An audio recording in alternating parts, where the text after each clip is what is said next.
taon, aming pong mini-meet yan, tinatagpo, dinidate ang aming mga scholars through an engagement program. And last year, nandito din po kami sa Don Bosco, Makati, dahil sinasabayan namin yung encounter ninyo na program na 3 days, nakikipag-meet din kami sa aming mga scholars.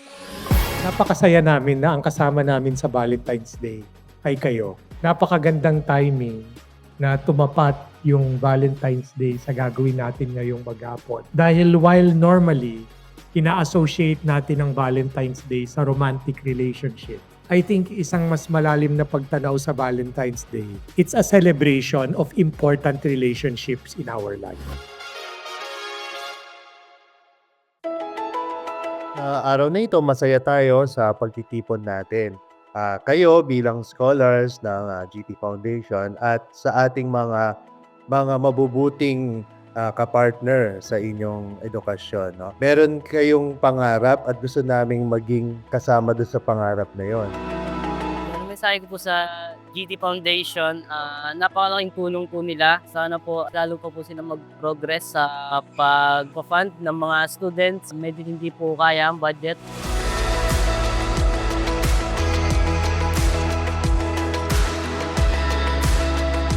Those are the possibilities by which they will be able to help us, or we may be able to ask assistance, concrete assistance from them. But he has always had a helping hand. See, Sir Chito, he has always held his hands open to people who needed assistance. So what does it mean to rank up? Yeah, trying to improve, trying to get stronger, trying out different things, confidence, trusting yourself and others around you. Mga pagsubok na kailangang lagpasan, kailangan po nating matuto sa mga maliliit na bagay. Kailangan po nating mag-improve ng dahan-dahan hanggang sa lahat po ng pagsubok kaya nating lampasan. Gusto ko pang gawin sa sarili ko yung baguhin yung mga dapat kong baguhin at makapagtapos sa pag-aaral. At para magawa ko yun, kailangan kong maging responsable sa lahat ng bagay. I'd like to thank GT Foundation, Metrobank Foundation, Sir Chito, Sir Philip, Ma'am Lilac, and of course the group. Masaya kami na you are here, no? Every year may event talaga yung mga iba't ibang Don Bosco institutions, especially dito sa North. Masaya tayo that we have an opportunity. Iba pa rin kapag yung mga sumusuporta sa atin, nakikita tayo that there's a face behind a story of each and every Bosconian. Pangarap po sa sarili ko po ay makapagtapos ng pag-aaral. Di ba yan ang una natin mga pangarap, di ba? Makapagtapos ng pag-aaral, makakuha ng magandang trabaho. Yun yung pangarap po sa sarili din. Una po, gusto ko pong pasalamatan ng GT Foundation sa pagkakataon po na ibinigay po nila sa amin.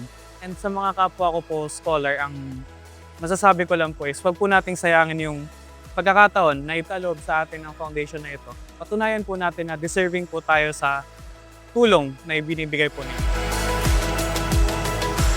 Tulad ng sabi ko kanina, karamihan po sa mga batang ito ay nasa dulo na ng kanilang pag-asa. Ngunit nang dahil sa T-Family at sa GTFI, sila po ay siguradong magkakaroon ng isang magandang at brighter na kinabukasan.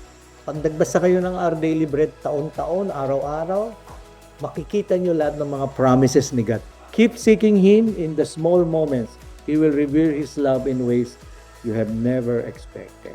So yan ang aming Valentine's message sa inyo. Rejoicing love, how to go through all your challenges, match it with the Bible, scripture, verse, and you will feel that you are the greatest object of love of God.